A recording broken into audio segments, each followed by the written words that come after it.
water bottle in the car and didn't, they got me turned on.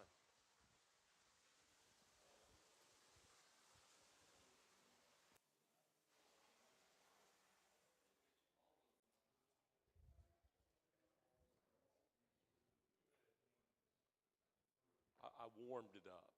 I didn't turn it down. I'm powered up. Have I been given the thumbs up yet? Or I don't know. Probably. We are in the 22nd chapter of the book of, I almost said Acts, book of Luke.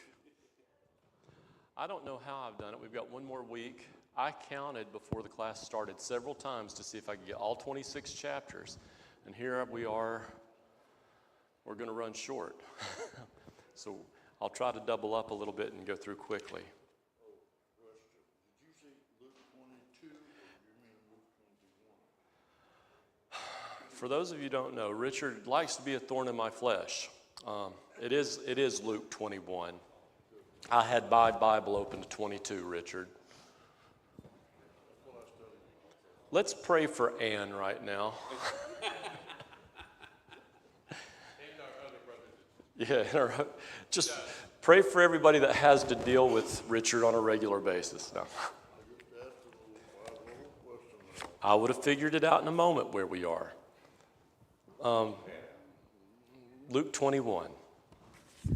I'm actually going to try to get through 21 and 22 and next week get 23, 24, but we'll see how that works.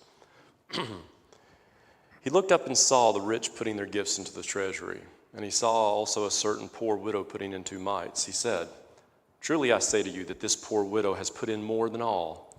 For all these out of their abundance have put in offerings for God, but she out of her poverty put in all the livelihood that she had." Then as some spoke of the temple, how it was adorned with beautiful stones and donations, he said, "These things which you see, the days will come in which not one stone will be left upon another that shall not be thrown down." So they asked him, saying, "Teacher, but when will these things be? And what sign will there be when these things are about to take place?" And he said, "Take heed that you do not be deceived, for many will come in my name, saying, 'I am he,' and the time has drawn near. Therefore do not go after them.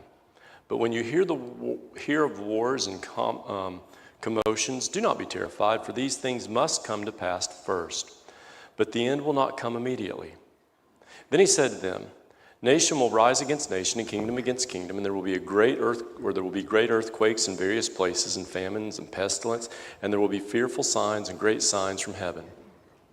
But before all these things, they will lay their hands on you and persecute you, delivering you up to the synagogues and prisons. You will be brought before kings and rulers for my name's sake. But it will turn out for you as an occasion for testimony. Therefore settle in your hearts. Do not meditate beforehand on what you will answer. For I will give you a mouth and wisdom which your adversaries will not be able to contradict or resist.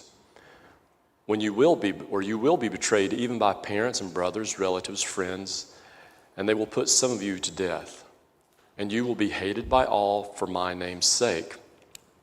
But not a hair on your head will be lost. But by your patience possesses your soul. But when you see Jerusalem surrounded by armies, then you know that the desolation is near. Then let those who are in Judea flee to the mountains. Let those who are in the midst of her depart, and let not those who are in the country enter her. For these are the days of vengeance, that all things which are written may be fulfilled. But woe to those who are pregnant and those who are nursing babies in those days, for there will be great distress in the land and wrath upon its people.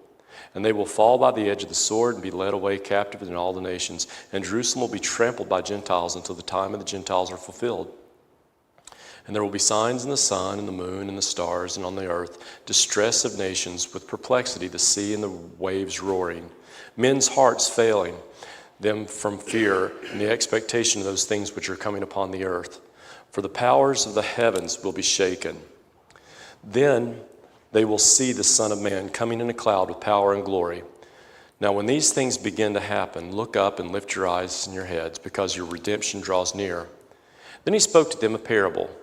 Look at the fig tree and all the trees. When they are already budding, you will see and know for yourselves that summer is now near.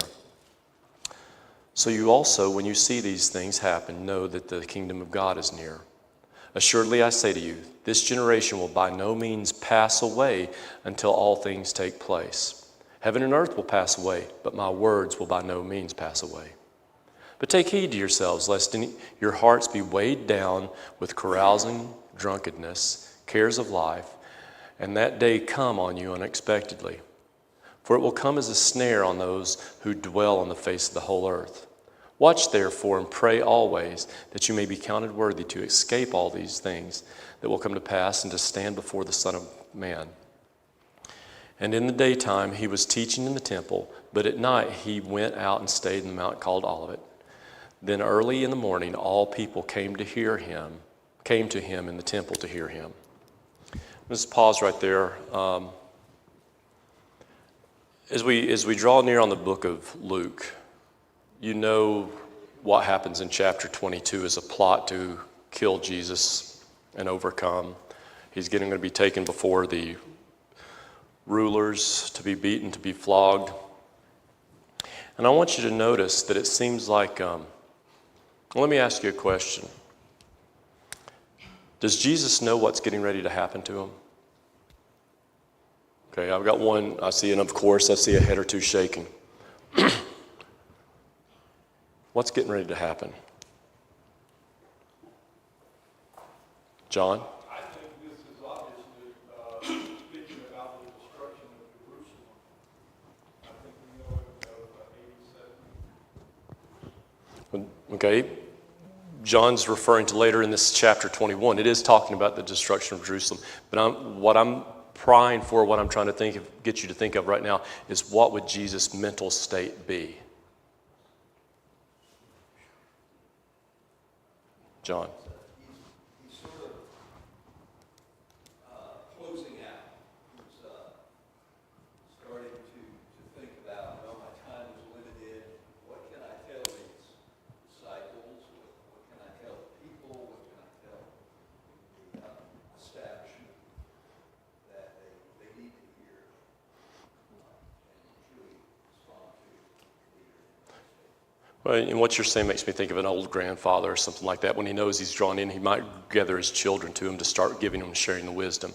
He does know what's happening. He knows the end is there. And we're within days, last week. How would you be if you knew that you were going to die within about 3 to 4 days?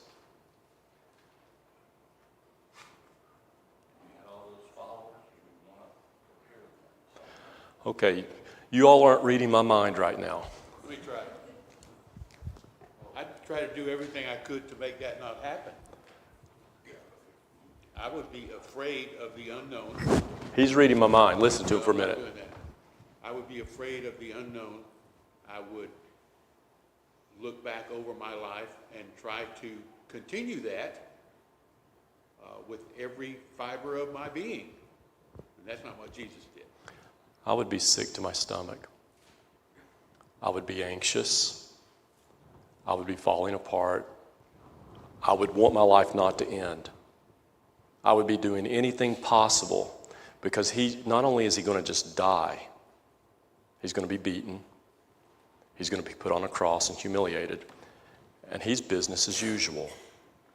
He's still calm for the most part. He's still teaching. He's still sharing. So I want us to think a little bit about that as we go through here. But also, let's hit the widow's mites, and then we'll get into some of the things that John talked about, the destruction of Jerusalem. What's the great lesson here in the first 4 verses of chapter 21? He looks up and he sees this rich putting their gifts into the treasury, and he also saw a poor widow putting in 2 mites. I know it's awfully easy for me to do God's will when things are going smooth. And I find myself, as money gets tight, I hold on to it really tight because I'm afraid of what's going to happen tomorrow. And this isn't just about money, but this is about, what's verses 1 through 4 really about? It says, this poor widow has put in more than all. About uncomfortable giving. Richard says uncomfortable giving.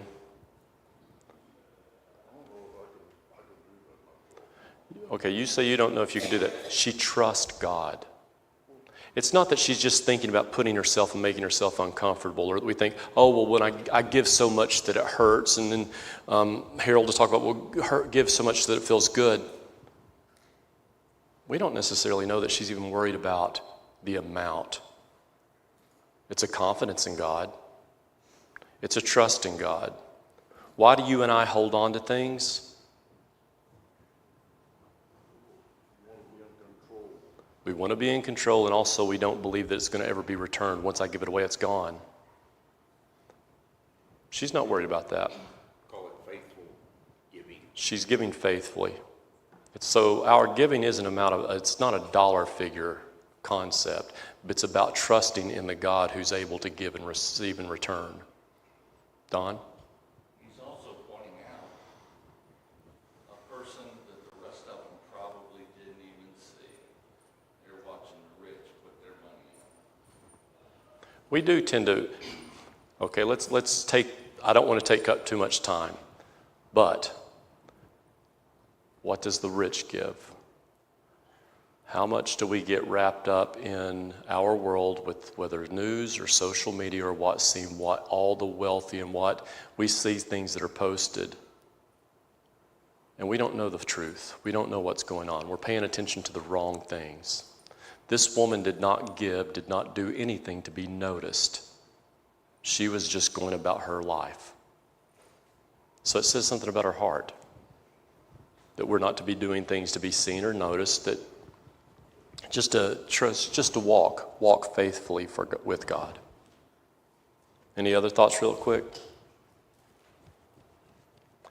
I struggled with verses 5 through 33. And in all honesty, I wanted to just skip over them. The reason I wanted to skip over them was because I thought, okay, the destruction of Jerusalem, it really doesn't matter to us any longer because it's in the past. But then the more I thought about it, it is worth pointing out a little bit and spending some time here. When we read, we see that there's a transition. What I hate about our translations is that at the beginning of verse 5, mine says, Jesus predicts the destruction of the temple. At the beginning of verse 7, it says, the signs and times and the ends of the age. At verse 20, it says, the destruction of Jerusalem. Our translators have gone through and put in these little headings here and there. Do you all have the same types of headings? And what does it automatically cause us to do? Draw conclusions that aren't necessarily there. So we start reading, it's like the signs, when I read and I see the signs and the ends of the age, that makes me think of the end of time. And that's not what's being talked about here. We actually see, and the reason that I don't want to skip over it, but I don't want to spend a lot of time here, is that he's dealing with, they spoke of the temple, how it was adorned. He says it's all going to be thrown down. What does he say in other passages about the temple and it being destroyed? See, one thing, Luke doesn't give us a lot of detail, but doesn't he also talk about that this temple, talking about his body, is going to be destroyed and thrown down? It's going to be raised up in 3 days, and the misunderstanding between him and the physical temple?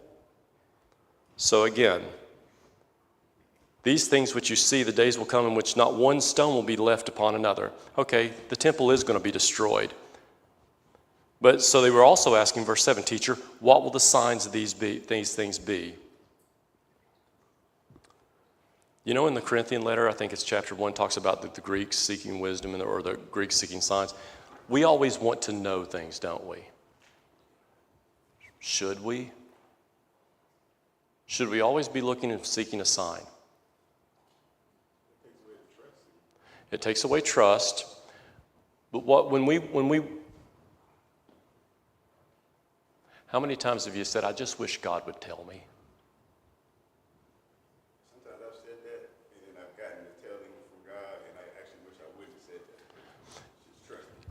We need to trust God. They're looking for definite things so that they can nail it down. But as we go through this and he's saying, okay, the temple's going to be destroyed. Then when are these things going to happen? He says, take heed that you do not be deceived.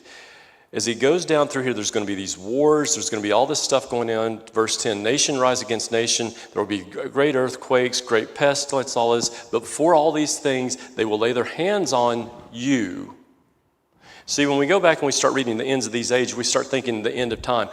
And the reason I wanted to spend just a moment here, not too much time, is that how many people have you known, or in your lifetime, how many people have tried to take this passage and make us think that the end of this world is coming? Well, what's happening in the Middle East? What's happening here? We got a fire here. But he says they're going to lay hands on you. He's speaking directly to them about a question or about something they're struggling with. This is happening in their lifetime. But what happens in the end of verse 12?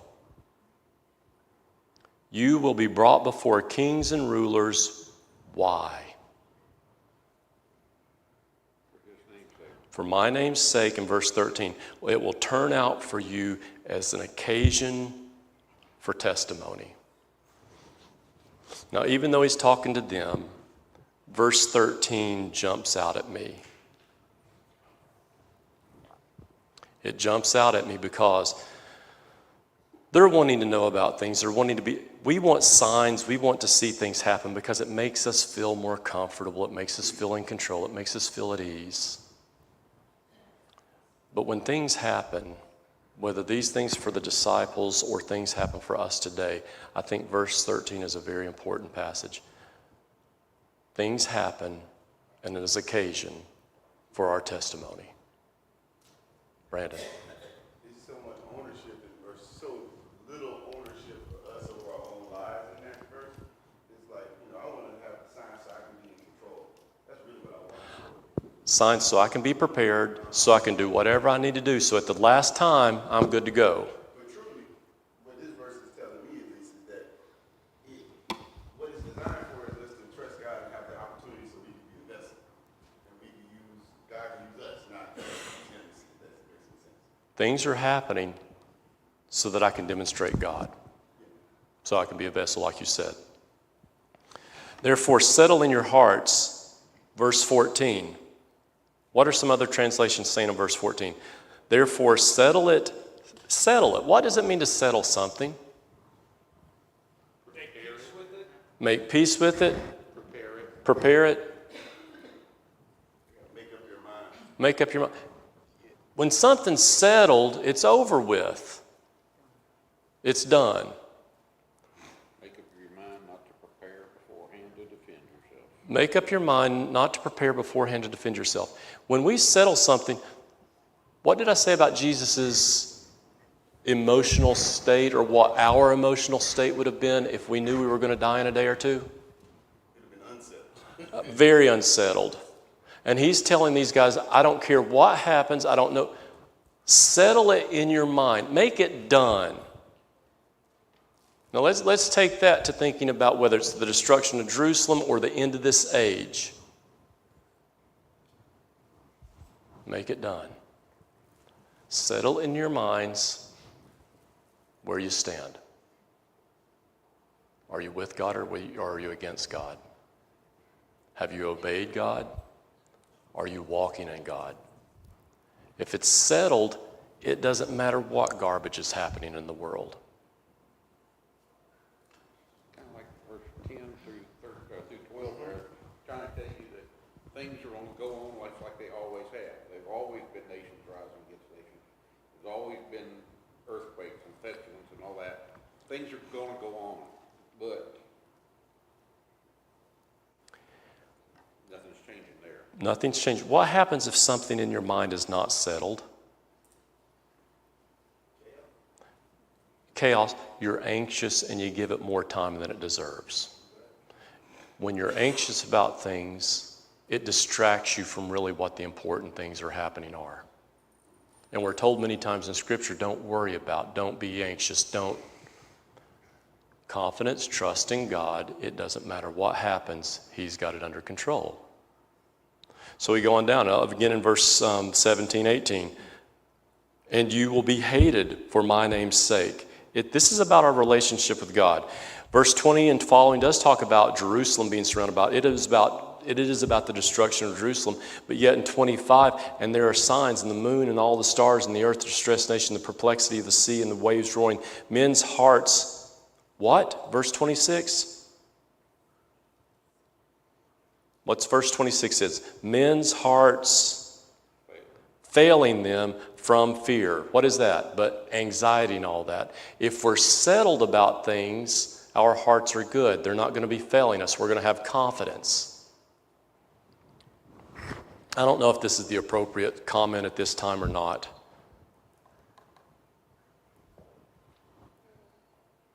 The worst thing that I felt in my divorce was my heart failed in the uncertainty.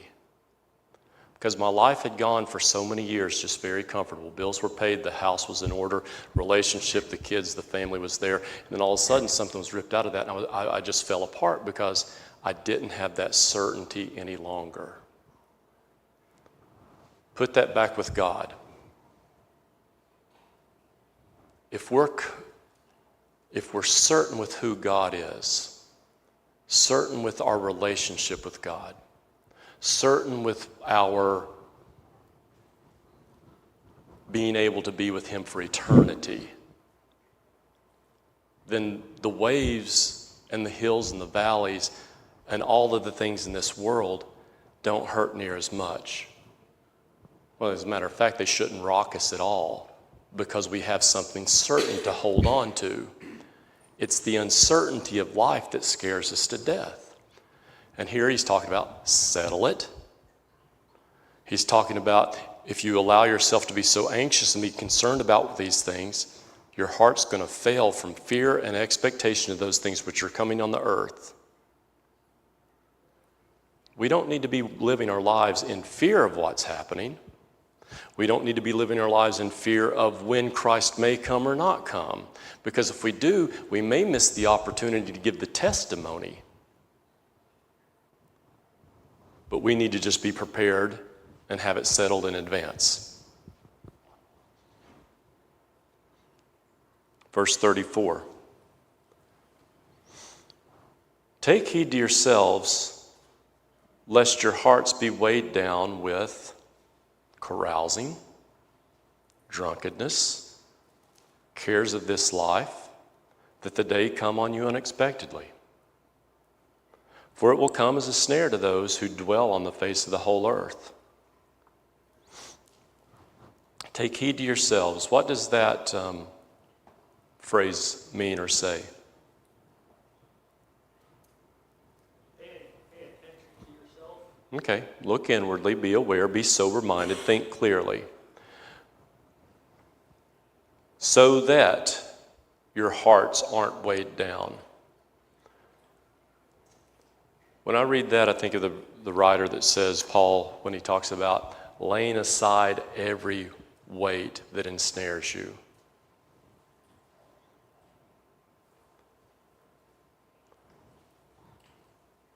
And run with confidence.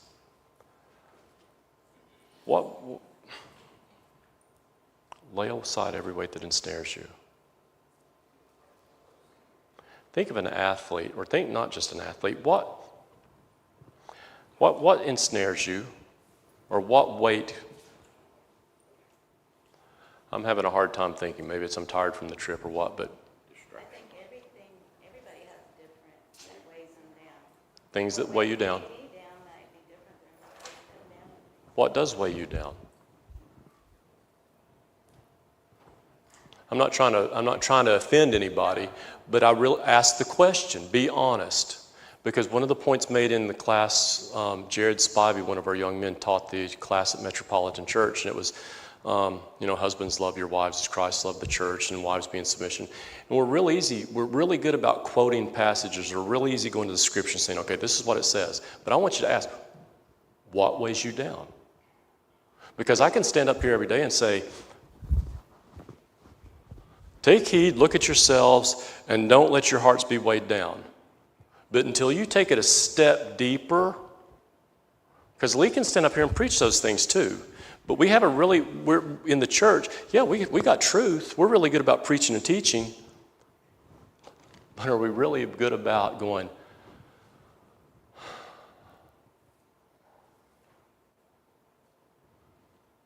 the junk in my yard weighs me down because it takes time away because I'm worried about getting the tires and the wheel bearings changed on all the stupid trailers.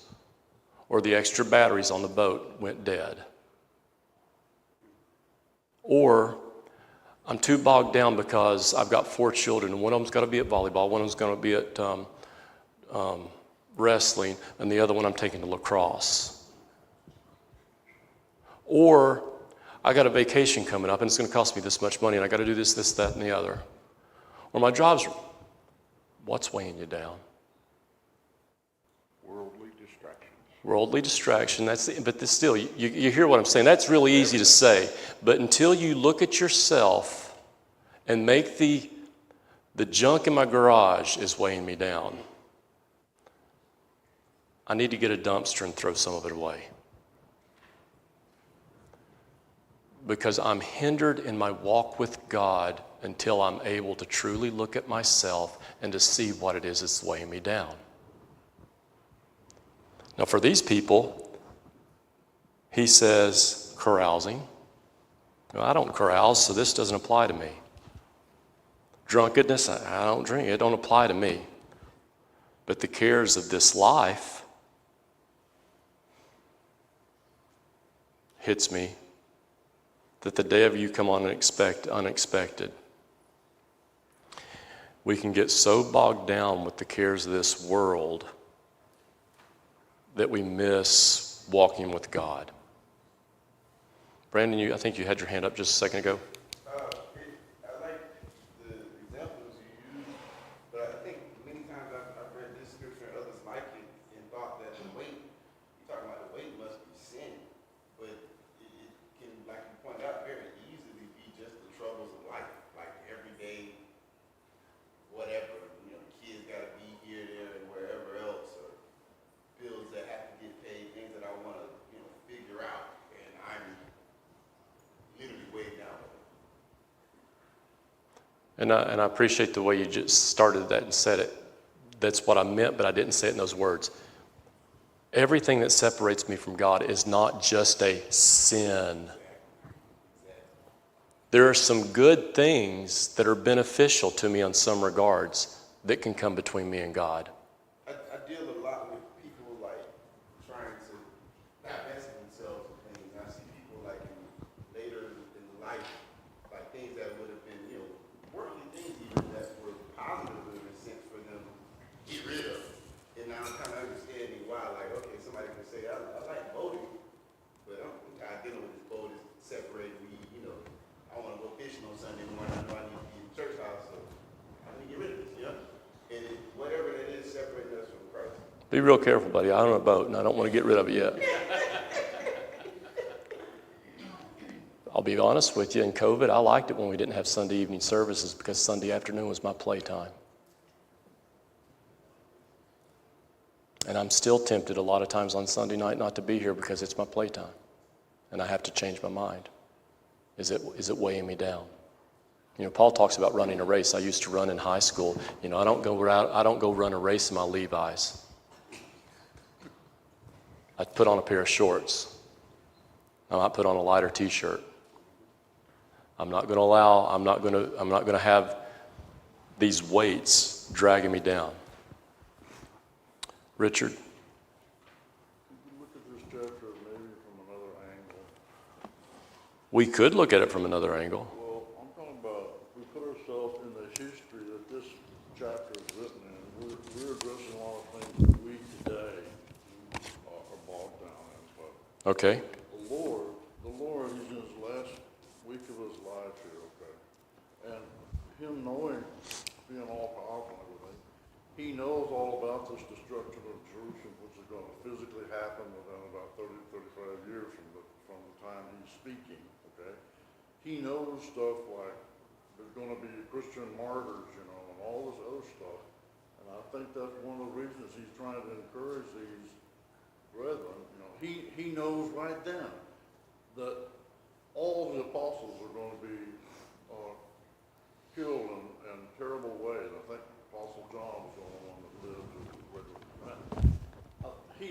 lot of this stuff that he's just forecasting to these people, and this is the first time for them to hear it. Okay. See? But I think and just by the virtue of the fact that he's speaking the way that he is alienating every priest, every member of the Sanhedrin, every Sadducee, Pharisee. They don't want to hear this stuff about destruction of their temple, because they are physically kingdom-minded, okay? So he's alienating a whole lot of people here just by every time that he speaks.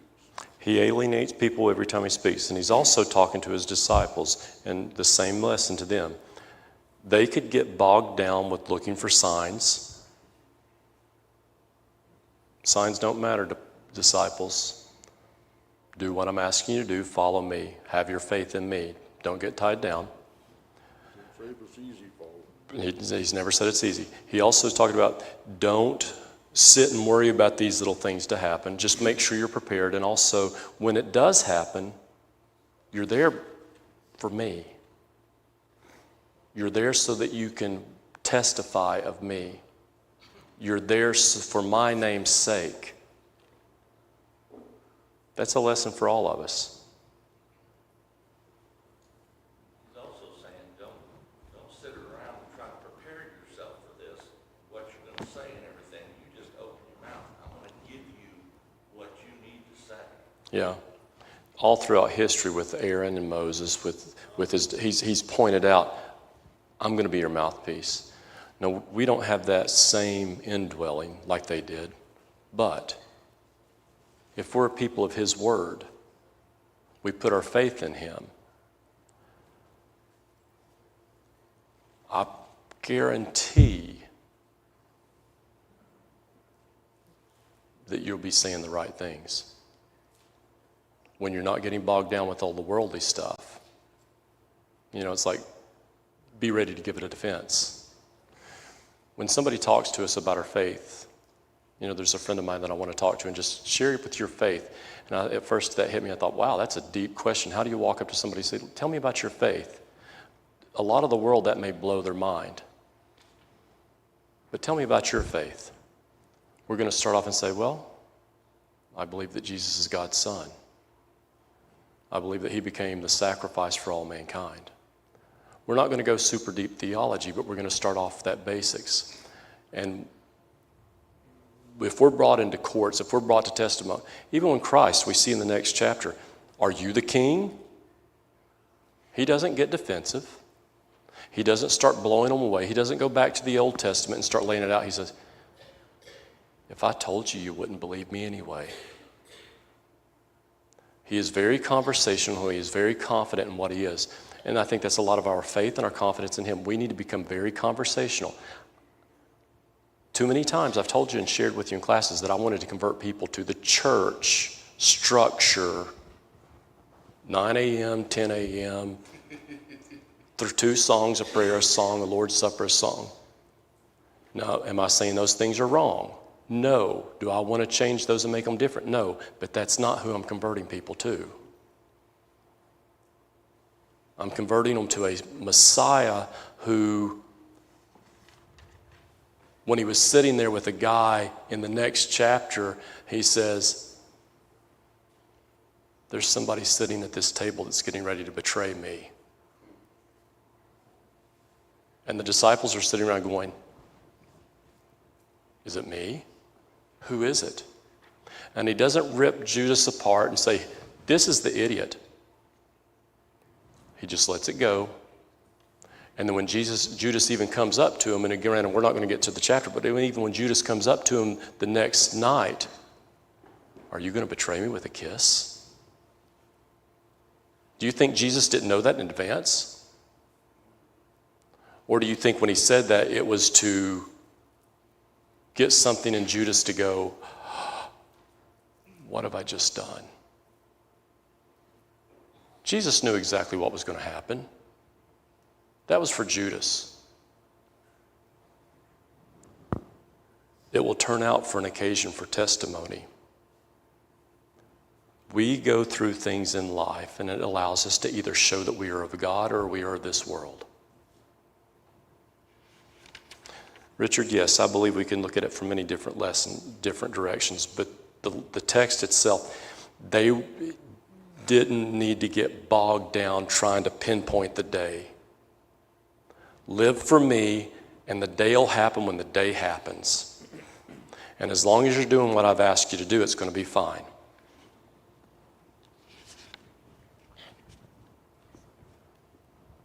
And you see in the verses 34 through 38 that Jesus is going about his normal business. He's still teaching.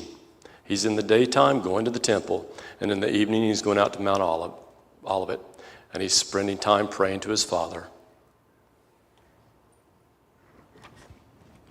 Any thoughts before we change over to chapter 22?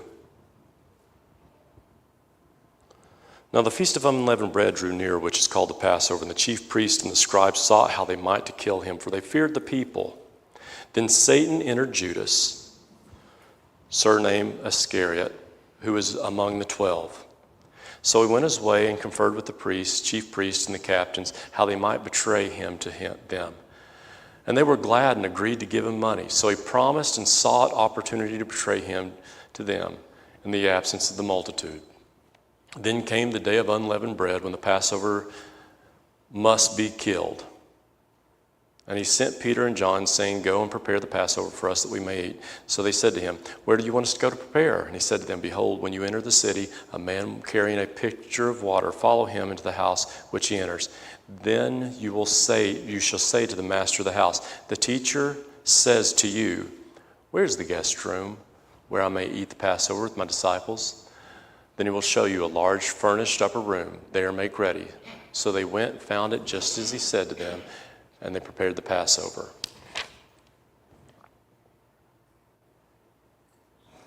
So again, he knows his life is ending. He's still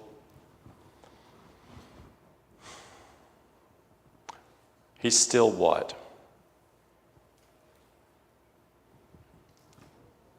He's focused.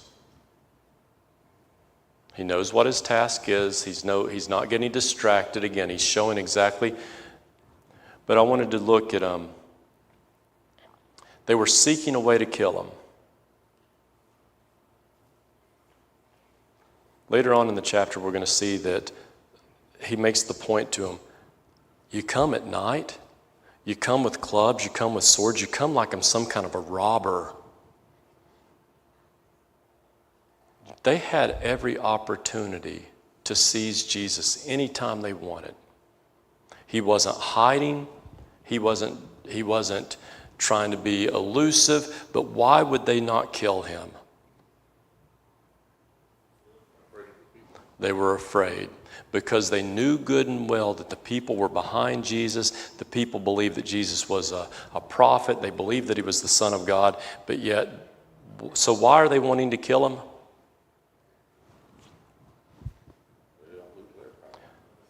They're going to lose everything that they've got. He was a danger to their authority and their position. It's real easy for us to read this and just go, well, it was part of God's plan. It had to happen that way. Things work to God's glory. God's working within things. But even when they seek, or Judas, what does it say in verse 3?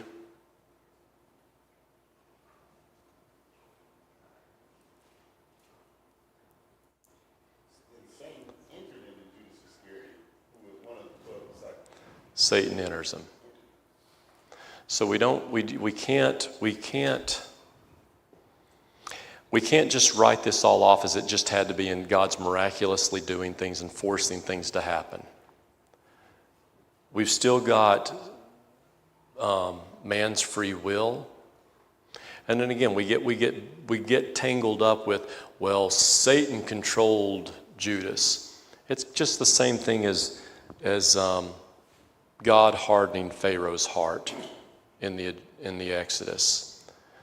Satan did not cause Judas to do anything that Judas didn't already want to do or wasn't within his nature. Richard? Well, there's the big thing that they could not accept. Mainly, I think, because it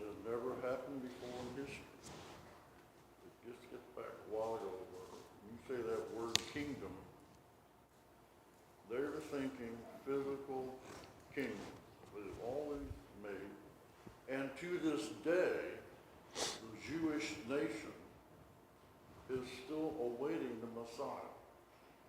They never did make the transition to a spiritual kingdom. And I can understand a person having a hard time making that leap since how it's never happened before in history.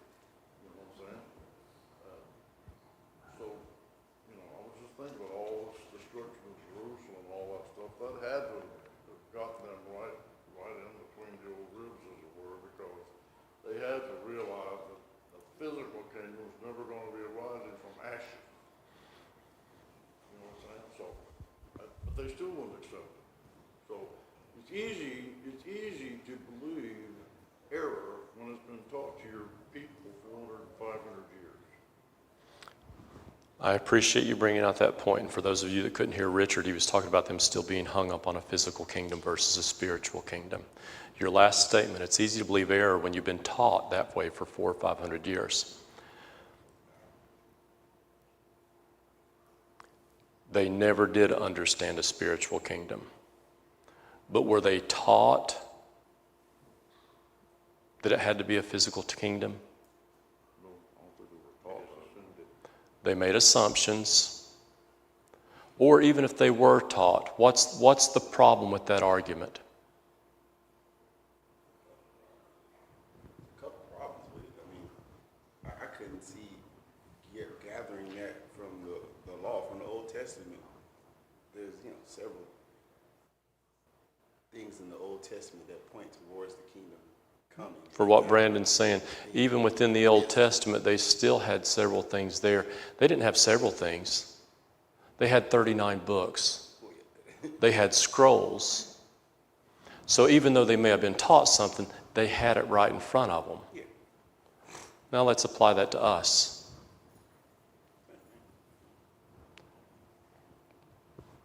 Do we miss what the church is about? Do we miss what the kingdom's about? It's right in front of us. The Bereans were considered wise because what did they do? They searched the scriptures daily. Whose fault is it if we miss it? It's our own. I think there's something you said earlier that made me think of the kind of context of the mission trip in Panama. And it made me think about just what we think of as preaching the church to people, the physicalness of it, not actually kingdom. And that once you kind of escape the structure of what this looked like in America, and where we were thrust into our church building, there, it frees your mind a bit for me again, because you're thinking I ain't preaching, what is this, 38 something Timberland School Road? I'm not preaching that. I'm preaching the kingdom, which is way bigger than that. It's spiritual, not physical. When you finally understand that you're not saved because you're part of the church, that you're actually saved and then God puts you in the church, it will change your perspective. And I think that was, I appreciate your point with that. Look in verse, Satan is using Judas. Judas is being used. Judas is still under his own free will. But I want you to look at, there's something, verse 7. Then came the day of the unleavened bread when the Passover must be killed. What is the Passover? Just in a nutshell, what's the Passover feast? They left Egypt. From when they left Egypt, They had to put the blood of the lamb. right, they kill the lamb, they sprinkle the blood over the doorposts so that God's spirit of death passes over them and protects them. Who in verse 7 has the word Passover capitalized?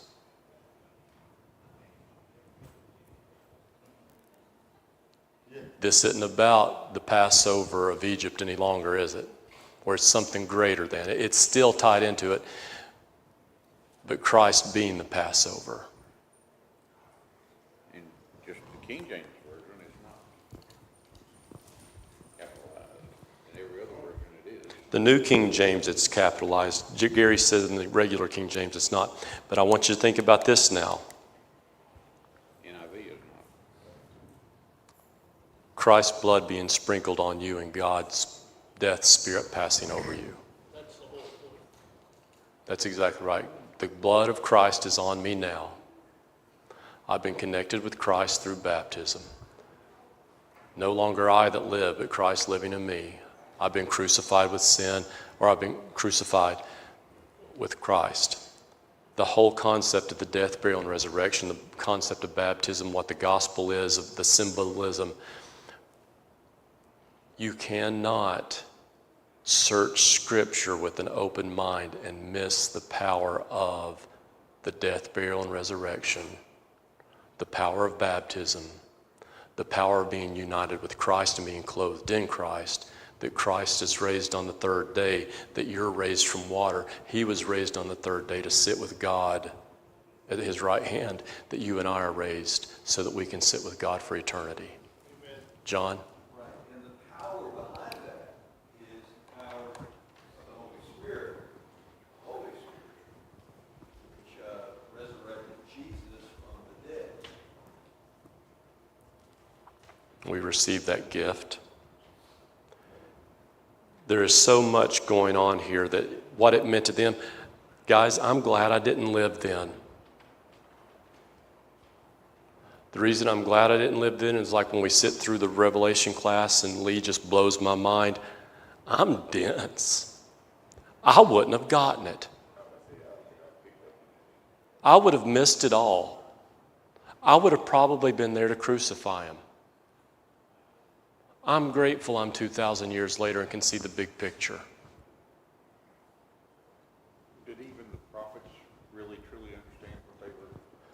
Many times, Gary said, asked, did the prophets understand?